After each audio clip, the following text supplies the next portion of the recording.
without further ado, Brother Guy and Charlie, would you come up? Brother Guy and I have something to give you, Charlie.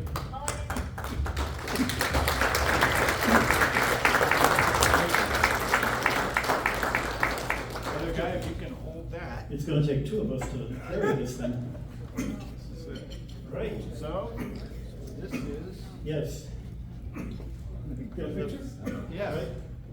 So, from the Vatican Observatory Foundation, on the joyous occasion of the 30th year anniversary of the opening of the Vatican Advanced Technology Telescope atop Mount Graham, Arizona, to its first light from the heavens, the Vatican Observatory Foundation, on this 29th day of September in the year of our Lord, 2023, honors Major General, the Honorable Charles Frank Bolden Jr., for his exemplary lifetime of achievement as an aviator, astronaut, and pioneer in all aspects of space exploration, as a leader of others, and as a person of faith. General Bolden's service to the nation as an officer in the United States Marine Corps, his journeys into space as an astronaut, and his accomplishments as administrator of the National Aeronautics and Space Administration are an enduring inspiration to all who strive to know better our Creator by immersing ourselves in the study of His creation. Congratulations, Charlie, from the Vatican Observatory. Now we'll remove the podium with some help. I thought you were going to be the one to carry the podium. Yeah, those podium carrying days are long gone. And as they say, it's showtime. We will know too. Yes. All right. Now we both actually have. Yeah, we should pull up here. And I don't need this because we've got our own mics. I think it must. Are they working? Test 1, 2, 3. All right, good. All right. Good. Wow. I've been looking forward to this now. As have I. And I made sure that you sat on the other end of the table so I wouldn't, I can't You wouldn't talk to me. You wouldn't talk to me the whole up until now. And even then, we found people we knew in common. We did. We've all read the biography. We've seen all the incredible things you've done as a pilot, as a head of NASA. I would say probably nobody in this room really aspires to be the head of NASA, except maybe Mark Sykes. Did he ever show up? But the one thing that we all really want to know is, what's it like to be in space? Can you tell us what it was like the first time you got into space? The word that it's an old word, and I have not been able to find one that adequately describes it, but it's awesome. So let me start with that. I was incredibly well prepared for my first flight. Technically, I was totally unprepared emotionally for what I experienced. And we had been through 4 countdowns and cancellations before we finally launched on our 5th attempt. We were scheduled to launch sometime in 1985 and launched on the 12th of January in 1986. And when you lift off from the Kennedy Space Center, you've been laying in the vehicle for about 2 hours or so on your back, just waiting for the ground to finish all the checks and everything. And you can hear everything going on. So the first time we went out, we got down to 14 seconds and the clock stopped and we knew something wasn't right. That time it turned out that they thought that there was a problem with one of the solid rocket boosters, which are the big rockets on the side of the shuttle. So we did what they call scrubbed, and they rolled the vehicle back to the vehicle assembly building, which sent us home for Christmas. And we trained more, and then we came back on the 3rd of January to get ready to fly, and went out the next time, and clock went down to 14 seconds and stopped again.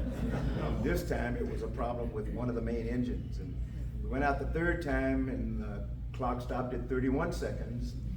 Turned out to be fortuitous because with the previous cancellation, it was a problem with getting liquid oxygen into the vehicle from the storage facility at the Kennedy Space Center. And when they defueled the vehicle, they broke one of the probes.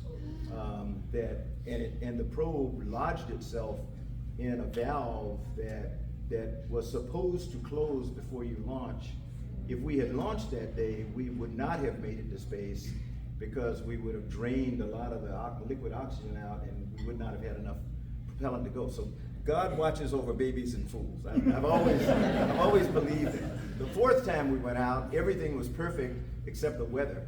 And we lay there for a couple of hours listening to the lightning and thunder and everything around the pad. And we had asked the night before, why are we going out? The weatherman says, we are not going to be able to launch tomorrow, so why don't we just give people a day off? And they said, no, we've got to try.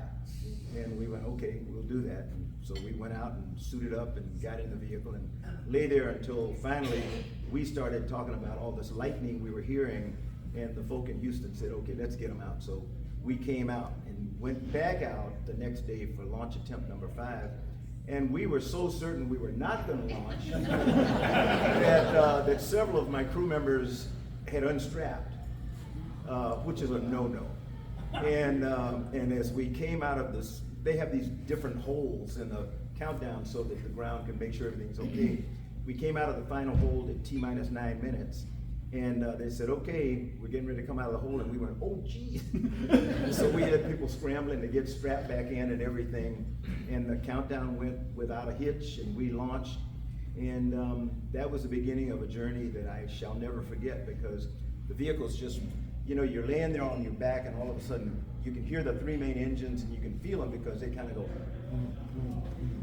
and the vehicle just kind of shakes, and it literally moves like this. It's because it's attached by the 2 solid rocket boosters to the launch pad. There are 8 bolts that hold you up, and the engines are off center, so they push the vehicle until the bolts just can't go anymore, and it snaps back. And that, we call it the twang. And the twang takes about 7 seconds. So the main engines ignite 7 seconds before liftoff. We did the twang, came back here, and go boom. This big explosion as the 2 solid rocket boosters ignited, and the vehicle just went, and you're vibrating and everything, and you had not, our simulators are really good. We don't have a way to simulate that violent eruption of power and everything. And unlike the Apollo vehicles that took forever to get off, shuttle just leapt off the pad. And you know, you do a roll to make sure that the vehicle can control itself, the ground. We call to the ground that we're in the roll program. They want to hear that call, and that makes them comfortable that things are working right. And about 15 minutes after leaving the Kennedy Space Center, I looked out the window because the solid rocket boosters had separated about 2 minutes. It got really smooth. It went from shaking and vibrating to feeling like you were in the most comfortable limousine you'd ever been in on the smoothest highway you've ever been on. I mean, it's just a wonderful, comfortable ride. The engines burn for about 8.5 minutes, and that accelerates you to 17,500 miles an hour. In the last 45 seconds or so, the vehicle has lost most of its weight. So the fuel has burned off. The 2 solid rocket boosters that were about 2 million pounds of weight have separated, and you've got this 1.5 million pounds of thrust pushing essentially a 200,000 pound vehicle into space. And we throttle the engines back as far as we safely can so that the crew only feels about 3 times the force of gravity on your chest. Feels like you have a couple of gorillas sitting on your chest, but you just kind of grunt it out for the last 45 seconds or so. And then the main engine's cut off, and you're essentially in space. You've still got to do another burn that puts you in a circular orbit from this giant egg-shaped orbit. But about 15 minutes into the flight, I was able to raise my seat up, and I looked out the front window, and I could tell that we were going over the British Isles, and I saw what I thought was this island. And then I said, nah, it can't be an island. It was the continent of Africa. And I literally, I'm a very emotional person. You will see that tonight. I cry at the drop of a hat. So I'm sort of an unusual Marine. But my dad taught me to cry. He was my high school football coach, and he hated to lose. And whenever we lost a football game, he said, okay, cry and get it over. And let's not do that anymore. So I realized it was the continent of Africa. And being a person of African descent, I had studied African geography for the year before my flight, because I wanted to be able to look and see some of the West African countries from where my ancestors may have come.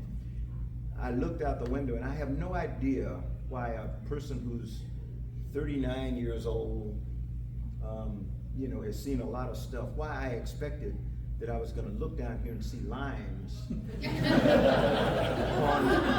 the continent of Africa that were gonna define the countries, but I really did.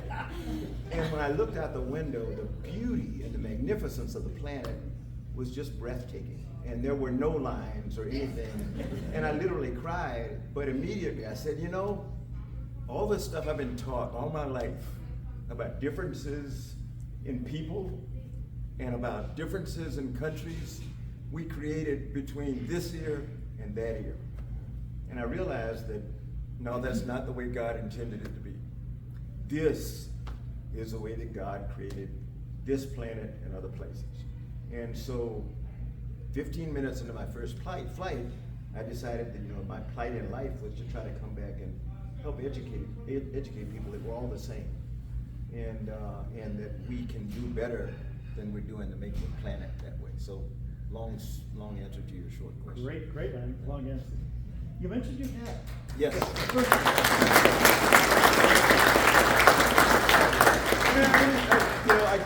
You can skip all the applause stuff because he'll have more time to ask questions.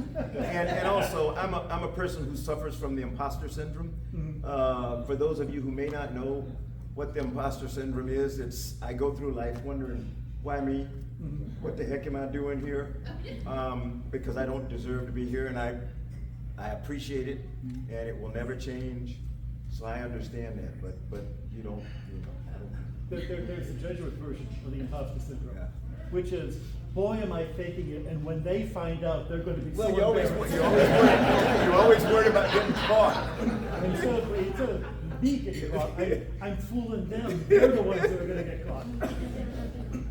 Yeah, you mentioned all these different things. I'm trying to put together a timeline. Yeah.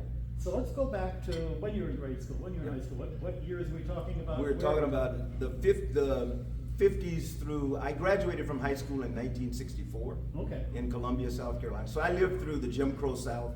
I was born in 1946. My mom and dad graduated from Johnson C. Smith University in Charlotte, North Carolina, a historically black college, which was a Presbyterian college at the time. And so my mother, who was a cradle-born Episcopalian, when she decided to marry my dad, and they were high school sweethearts. She had been the queen, and he was the star football player, and typical. And my wife's mother and father had gone to Benedict College in Columbia, in our hometown, a Baptist college. But my father and her father had played football together in high school. And so our families knew each other. That was not atypical of black families in those days, because you came together socially for the benefit of the kids, to be quite honest. And so we knew each other. I fell in love with my to-be wife when we were in kindergarten together. But I was a little kid. I was a shrimp. I weighed 84 pounds, and I think I was 4 feet 11 when I got to 9th grade. And I went out for the football team. My father was my high school football coach, and my mother just dreaded it. But I broke my arm the first year, so I was the trainer for the team, and my mother thought that would be the end of that. But then the next year, everything was all healed, and I went out again and ended up being the second string quarterback for my dad. And he was tough, but eminently fair. And never played a game at home because he understood how mean the fans could be, to my mother sitting in the stands if I did something wrong. So I never played at home in my entire high school career. But he was my inspiration. My mother was my middle school librarian. And so I was an insatiable reader growing up.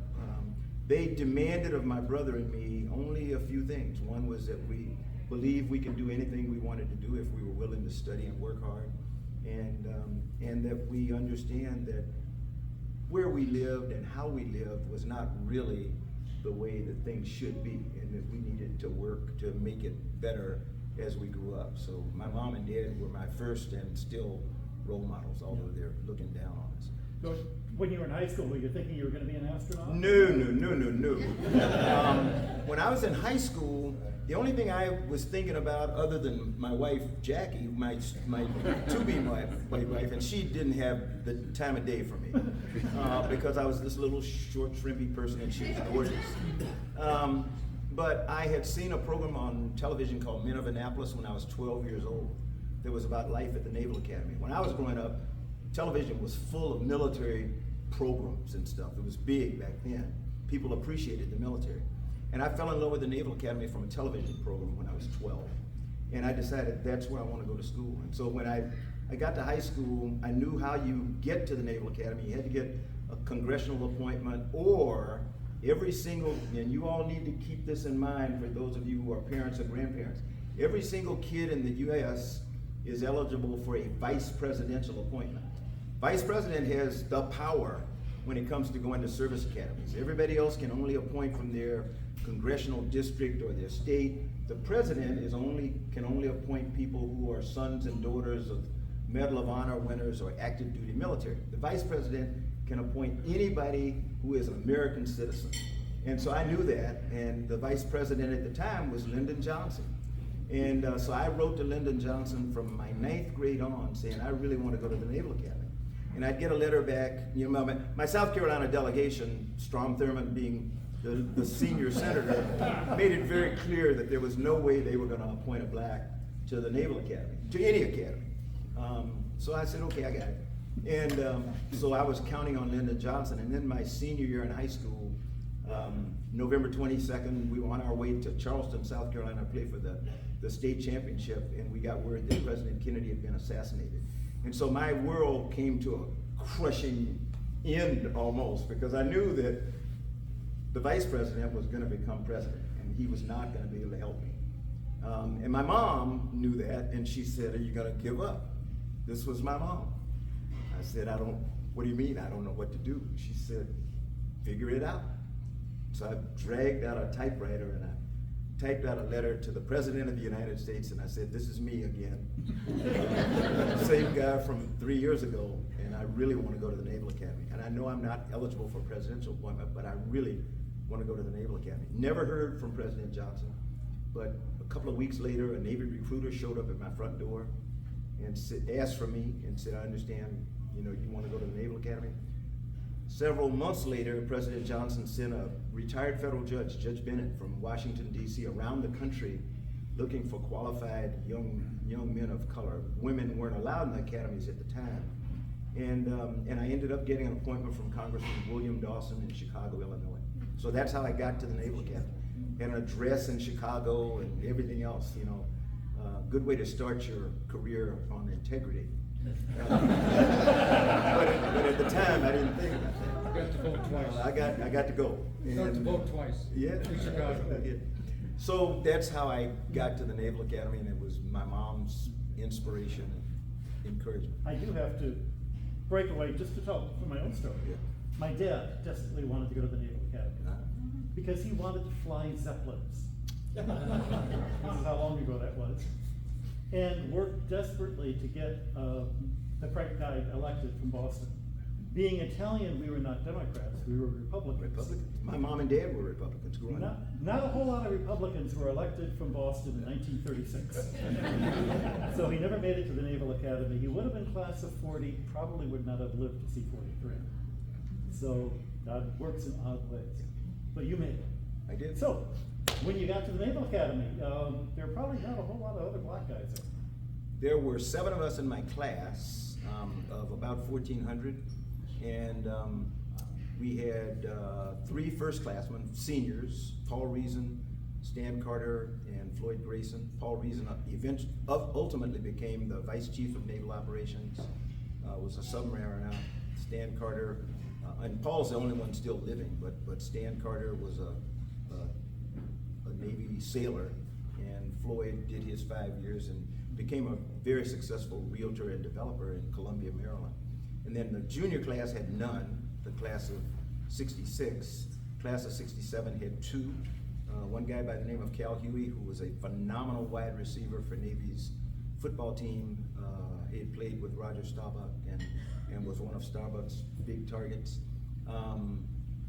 Roger Staubach was a firstie, was a senior when I was a plebe, and he saved me once at the Naval Academy when I got lost in the hall. And he snatched me into his room and asked me what I was doing there. And he helped to get me back to the right place and all that stuff. But there weren't a lot. The 7 of us went down to 6 before plebe summer ended, and then down to 5 when Emerson Carr, who eventually graduated in the class of '69, was a football player, a very good football player, decided he wanted to go back to Minnesota and play at the University of Minnesota, and changed his mind after spring training and said, no, I want to be back at the Naval Academy, and he came back the next year. And then Jimmy Frizzell was another football player who ended up just couldn't handle the academics, so we were down to 4, and the 4 of us stayed and graduated together, and 3 of us are still living, and so it was great. How did you become an aviator? 2 things I was not going to do when I graduated from high school, and I've told people this before. I was not going to fly airplanes because that was inherently dangerous, and I used to tell people, my mother, I used to use the phrase, I said, my mother did not raise a fool. And so I was not going to fly airplanes. I had no desire to do that. And the other thing was I was not going to become a Marine. I thought Marines were crazy. You know, living in Columbia, which is right in the middle of the state, if you've been there. Paris Island was an hour and a half, 2 hours away. Charleston, all the naval bases were 2 hours away. And Fort Jackson, the largest basic training center in the world at the time, was right there in Columbia. And then we had Shaw Air Force Base. And so on the weekends, all the servicemen came to Columbia to the one black park in the city, which had an Olympic-sized pool and everything, Drew Park, named for Dr. Charles Drew, the father of the blood bank. And they would just decimate, usually because Marines started all this stuff. And I said, don't want to have anything to do with the Marine Corps. My very first company officer at the Naval Academy was a Marine by the name of Major John Riley Love, an infantry officer who was in his last year there, had been a Vietnam veteran. And he was like my dad, unbelievably tough, but eminently fair. And he helped me get through plebe year. And 4 years later, when it was time to graduate, I looked back and I said, I want to be like him. And so I decided I was going to be a Marine. Nobody in my family, like, my dad cried like a baby. I told them, I informed them at the Army-Navy game in Philadelphia my senior year. My dad cried, my mom cried, my soon-to-be wife, Jackie, cried, and they said, you know, you can't do this. You know, the Tet Offensive had just occurred earlier in the year, and the life expectancy of, they thought of the life expectancy of second lieutenants in the Marine Corps at the time in months, if not weeks. And I said, no, this is what I want to do. And everybody said, okay, we're not happy, but it's your choice. I went to the basic school, 6-month course of study, thinking I was going to be an infantry officer. Our 3-day war, the graduation exercise was the end of November, first day of December. Bitter cold, snow and ice on the ground, and I thought I would die. I didn't sleep for 3 days. Where was this? This was Quantico, Virginia. Okay. And I volunteered for all the fire watches so I would not have to sleep. And I had given away, I had an aviation option out of the Naval Academy, and I had gone in and told my company officer that I didn't want to do that. They could take it and give it to somebody else. And so I went back in after the 3-day war, and I went in and walked into Major McElroy's office. I said, sir, I changed my mind. I think I'm going to Pensacola.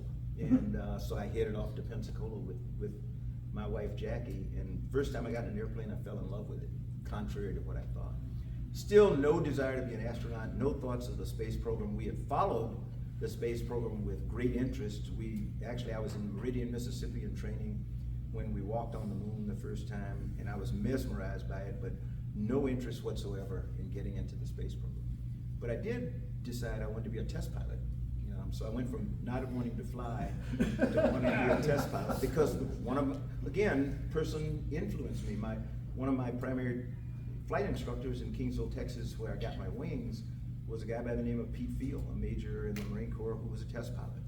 And he talked, every time we flew together, he talked about the fact that it's not a scarf hanging out the doggone cockpit.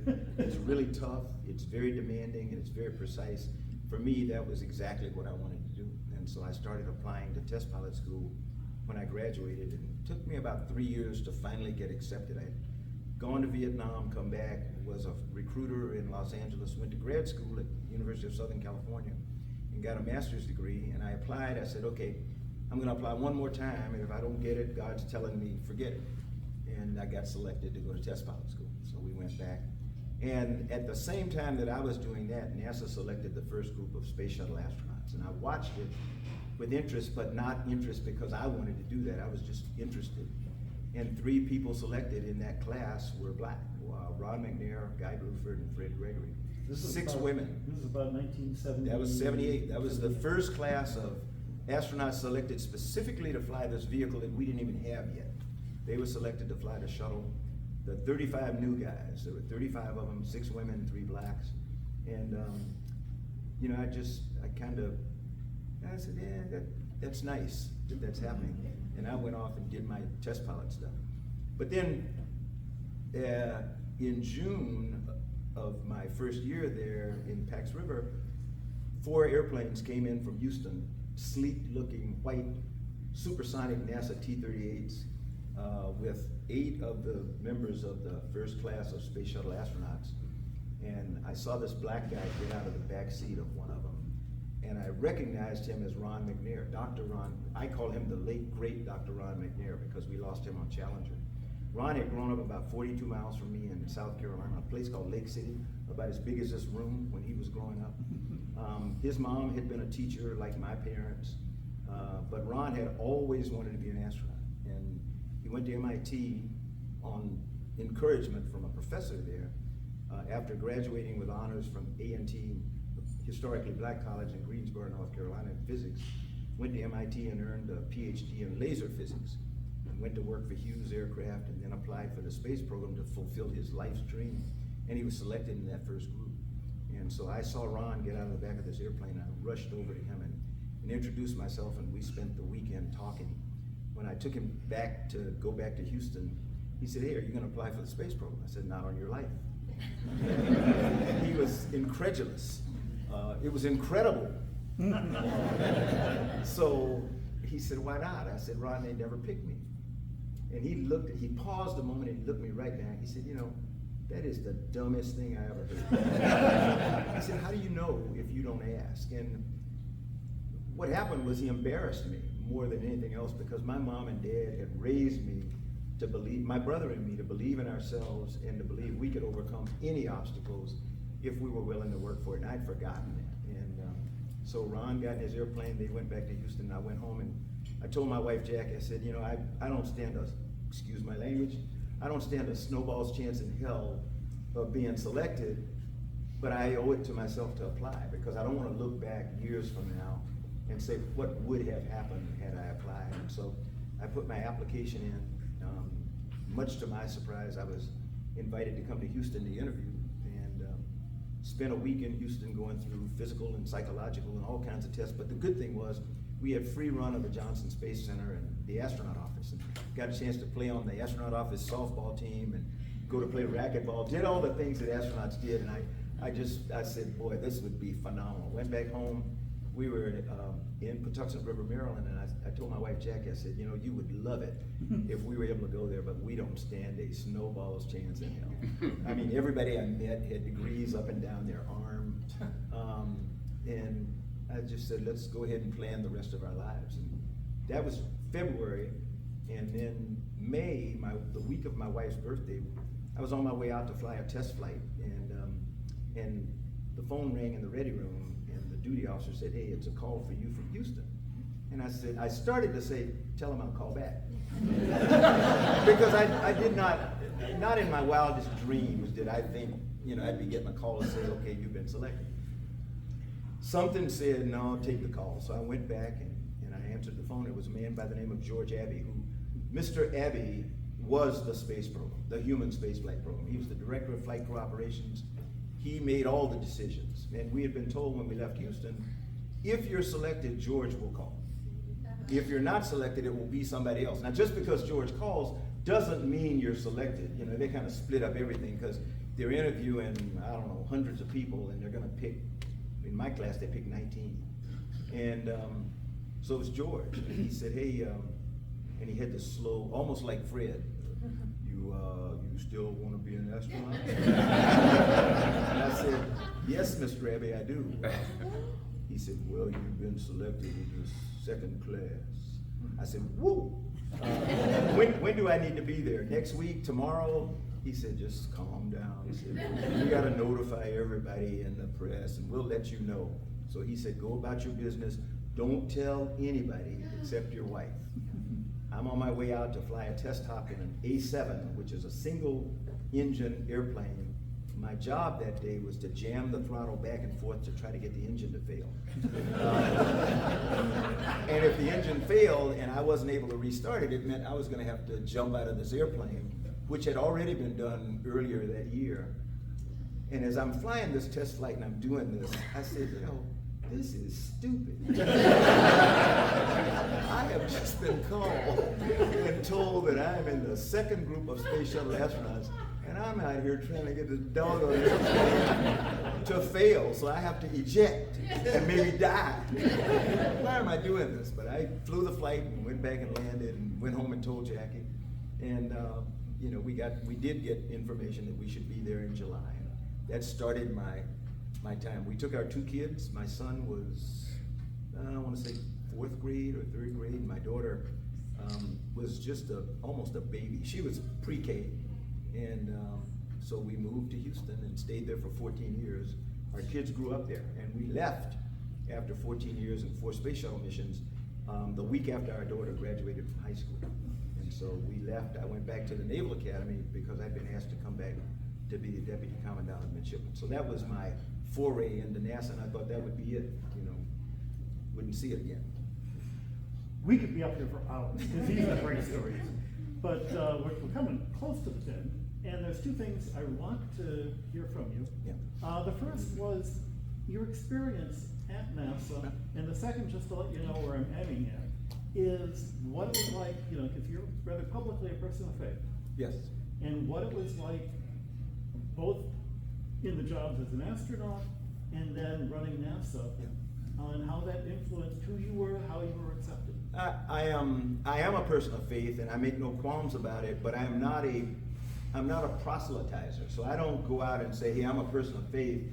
Follow me." I'm not anything like that. And I always relish the opportunity when somebody asks me about my faith.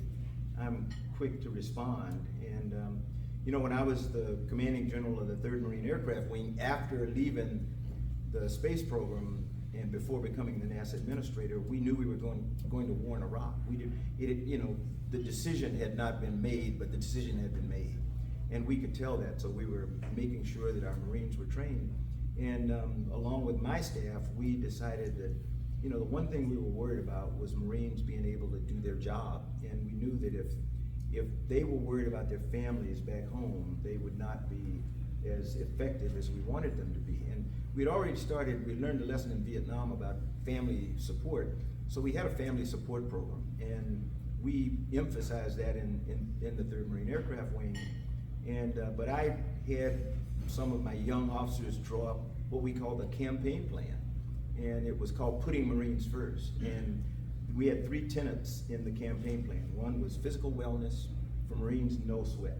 They do that all the time. The other one was mental wellness. We were concerned about, we knew that when you get into combat, everybody's afraid if they're serious, you know, if they understand what's going on. And that's okay. And so we wanted to find a way to give them the mental strength to deal with that. And then the 3rd one was spiritual wellness. And I thought that was important. We have the saying, there are no atheists in a foxhole. True. Very, very true. So the wing chaplain was assigned to put together a program to help develop our spiritual wellness. And the thing I wanted to do, because at the time there was a lot of hatred for Muslims and everything. We had a lot of Muslims in the wing, and we had Jewish kids in the wing. We had people of all faiths, and we had people of no faith. And what I thought was really important was that the Marines understand that it didn't make any difference who was going to be next to them. That was another Marine. And it was your job to take care of them and let them take care of you. So with those three things as a part of the campaign plan, you know, that's what we struck off to do. And so that was the first chance. And then when I got to NASA, it was sort of the same thing. People would frequently ask about my faith. I had been very fortunate. We were stationed 2 years in Tokyo, Japan, and my equivalent, he was the equivalent of the vice chairman of the Joint Chiefs of Staff, but he was my counterpart. I was the deputy at U.S. Forces Japan. He was a person of faith, and we did, every quarter we did a joint trip where we went to see American and Japanese troops train together, but then most of it was cultural stuff. And I remember when we went back to his hometown and met his priest. It was a Shinto priest, and everything I heard them talk about was like I was back home in my church. And I went, okay, what's with this? But it turned out that it was a different way of worshiping a supreme being, but it was worshiping a supreme being. And that really helped me again.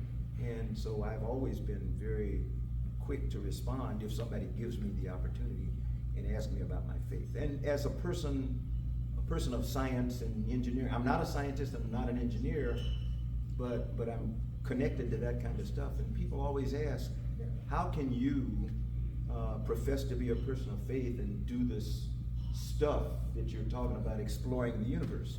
That's what's been so great about listening to all of you talk tonight, is because my point is we are all living our lives on faith. Very few of you scientists in here have concrete, irrefutable evidence that something is correct. Hubble Space Telescope disproved countless theories from very smart people. James Webb will do the same thing. The observatory here will do the same thing. But we take stuff on faith based on a mountain of evidence. That's the way my religion is. I get challenged by evangelicals a lot about my faith and how can you be a person that does science and still believes in all this stuff. And I said, okay, got a question for you. You ever meet Jesus? And they kind of look at you and they go, no. I said, have you ever been to Bethlehem or Jerusalem? And they said, no. I said, well, I have. And I didn't see him there either. I said, but I, as a person of faith, I see God and Jesus. I see it every day walking around the streets of DC. I did a sermon a few weeks ago in my church, and I said, okay, this is going to be kind of controversial here. But my priest and I had talked about it after one of our men's group meetings on Saturday morning. And I said, I feel a little odd because we're old guys in this meeting.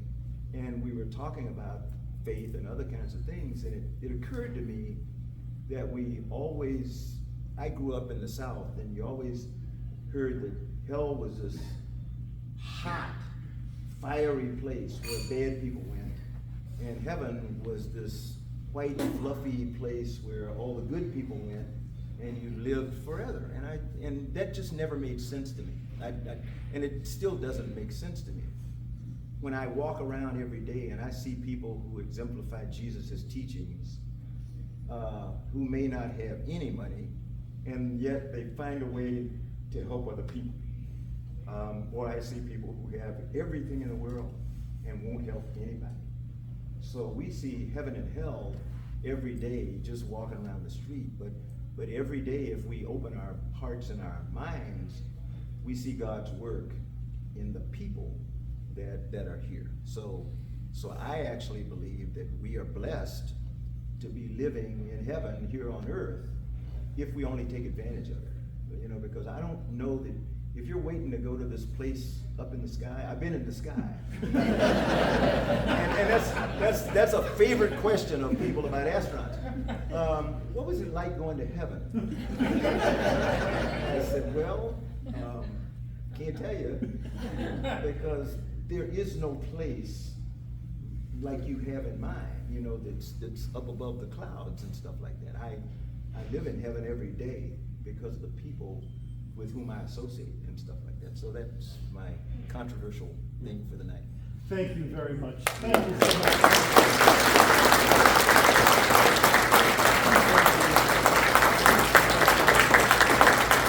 And thank you all. Thank you all for coming.